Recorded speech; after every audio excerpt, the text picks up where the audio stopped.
GeM TV நேயர்களுக்கு அன்பான வணக்கம். அதிகாரம் 124 உறுப்பு நலன் அழிதல்.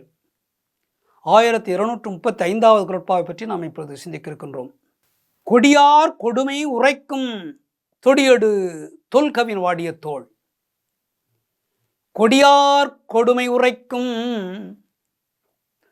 தொடியொடு தொல்கவின் வாடிய தோள். கொடியார் கொடுமை உரைக்கும் தொடியொடு தொல்கவின் வாடிய தோள். தோள் வாடி வதங்கி விட்டது. தலைவனுடைய தோள்கள் மிக அழகாக பொலிவாக பளிச்சென்று நல்ல மூங்கிலை போன்று வழுவழுப்பாக பொன்னிறத்திலே இருந்த அந்த தோளானது இப்பொழுது மெலிந்து விட்டிருக்கிறது, அழகு இழந்து விட்டிருக்கிறது, வாடி வதங்கி விட்டிருக்கிறது. அந்த பழமையான அழகு இப்பொழுது இல்லை. பழமையான அழகு என்றால் கல்யாணமான புதிதிலே இருந்த அந்த தோள் அழகு,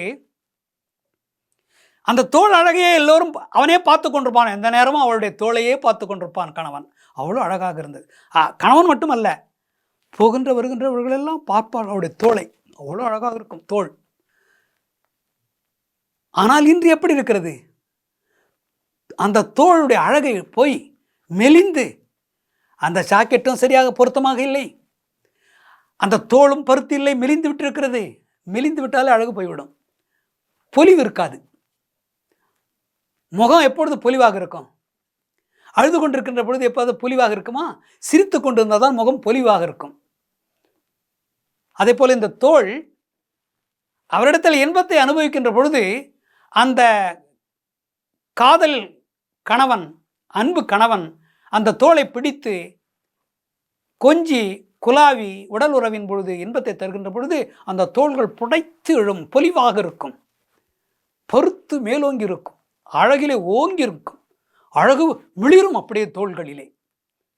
இப்பொழுது அவர் இல்லை. அதனால் இந்த தோள்கள் அழகு இழந்து விட்டன. பொலிவு இல்லை தோள்களிலே, பொலிவு இல்லை, அழகு இல்லை, பருமன் இல்லை, பருத்திருக்கவில்லை, பெருத்த தோள்கள் இல்லை, பருத்த தோள்கள் இல்லை, சுருங்கிய தோள்கள் இருக்கின்றன, வாடி வதங்கிய தோளாக இருக்கிறது. இதை பார்த்து யாரும் மகிழ்ச்சி அடைய மாட்டார்கள். அவளுக்கே மகிழ்ச்சி இல்லை. அந்த தோளை பார்த்து அவளே வருத்தப்படுகிறாள். எவ்வளவு பொலிவாக, வனப்பாக, சிறப்பாக பருத்திருந்த அந்த தோள்கள், மிளிர்ந்திருந்த தோள்கள். இந்த தோளை பார்த்து அவர் எந்த நேரமும் என்னையே பார்த்து கொண்டிருப்பார், என் தோள்களையே பார்த்திருப்பார். இப்பொழுது பார்த்தால் எப்படி என்ன நினைப்பார் அவர்? இந்த தோள்கள் இப்படி மெலிந்து விட்டனவே என்று கவலைப்படுவார். அவரே கவலைப்படுவார் என்று இவள் கவலைப்படுகிறாள். போகின்றவர்களே இந்த தோளை பார்த்து பார்த்து ஆச்சரியப்படுவார்கள். ஆஹா, அருமையான தோளை உடைய அந்த பெண்பா என்று எல்லோரும் கண் வைத்து பார்ப்பார்கள். அது இவளுக்கு பெருமையாக இருந்தது அப்பொழுது. இப்பொழுது அசிங்கப்படுகிறாள், வெட்கப்படுகிறாள், நாணி தலை குனிகிறாள். இந்த தோள்கள் இப்படி ஆகிவிட்டனவே என்று. கொடியார் கொடுமை உரைக்கும்.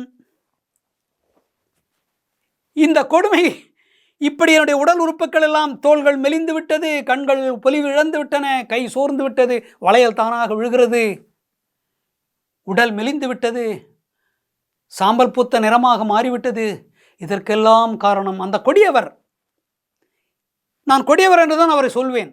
ஏனென்றால் வருகிறேன் வருகிறேன் என்று சொல்லி ஏமாற்றி விட்டார். அவர் கொடியவர். விரைவில் வருகிறேன் என்று சொன்னவர் பல நாட்கள் ஆகிவிட்டன, பல மாதங்கள் ஆகிவிட்டன. அந்த சொல்லை அவர் காப்பாற்றவில்லை. அதனால் அவர் கொடியவர். கொடியார் கொடுமை உரைக்கும். அவர் கொடியவர் என்று பலமுறை சொல்லுகிறாள். ஏனென்றால் சொன்ன நேரத்தில் வரவில்லை. கொடியார் கொடுமை உரைக்கும் தொடியோடு தொல்கவின் வாடிய தோள். தானாக அந்த வளையல்கள் விழுகின்றன. தோள் வதங்கி விட்டது, வாடி வதங்கி விட்டது. தோளிலிருந்து அந்த வளையல் அணிந்திருக்கிற அந்த பகுதி வரை எல்லாமே மெலிந்து விட்டன. அதனாலே வளையல் தானாக கண்டு விழுகிறது. எப்படி அழகாக இருந்த இந்த தோள், எப்படி அழகாக இருந்த இந்த வளையல்கள், பொருத்தமாக இருந்த வளையல்கள் தானாக கண்டு விழுகின்ற அளவுக்கு மெலிந்து என்னுடைய உடல் உறுப்பு அழிந்து விட்டது. என்னுடைய உடல் உறுப்புகள் மெலிந்து அழகு இழந்து வாடிவிட்டன, வாடி வதங்கி அழிந்து விட்டன. இந்த அழிவுக்கு காரணம் அந்த கொடியவர். சொன்ன சொல்லை காப்பாற்றாதவர், வருகிறேன் என்று சொல்லவர் வராமலே இருக்கின்றார். அப்படிப்பட்ட கொடியவர் இதற்கு காரணம். என்னுடைய உடல் மெலிவுக்கு என்னுடைய உறுப்புகள் எல்லாம் அழிந்து போவதற்கு காரணமே அந்த கொடியவர் என்று மன அழுத்தத்தினாலே மனநோய் வந்து விட்டது. அவளுக்கு பிரிவு தாங்க முடியவில்லை. பாவம். அவள் என்ன செய்வாள்? காமநோய் அதிகமாகிவிட்டது. பிரிவை தாங்க முடியவில்லை. எல்லோராலும் தாங்க முடியாது. ஒரு நாளைக்கு 2 நாளைக்கு தாங்கலாம் பிரிவை. பல மாதங்கள் பல ஆண்டுகள் தாங்க முடியாது.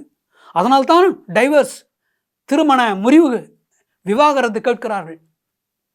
விரைந்து வர வேண்டும், அடிக்கடி வந்து போக வேண்டும். அப்படி இல்லை என்றால் கூட பல வருடங்கள் அங்கே இருக்க வேண்டிய நிலைமை இருந்தால் கூட அடிக்கடி வந்து முடிகின்ற நேரத்திலெல்லாம் வந்து இவளுக்கு இன்பத்தை தந்துவிட்டு மீண்டும் போகலாம்.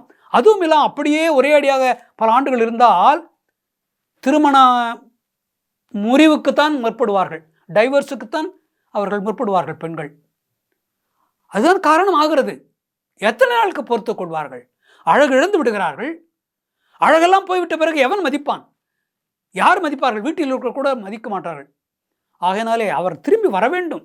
வந்து அவளுக்கு ஆறுதல் அளித்து இன்பத்தை அளித்து கணவன் மனைவியாக இல்லறம் நடத்த வேண்டும். அதுதான் நல்லறம். பிரிந்திருப்பது நல்லறம் அல்ல என்று திருவள்ளுவர் இதை சொல்லாமல் சொல்லுகின்றார். மீண்டும் நாளை சந்திப்போம்.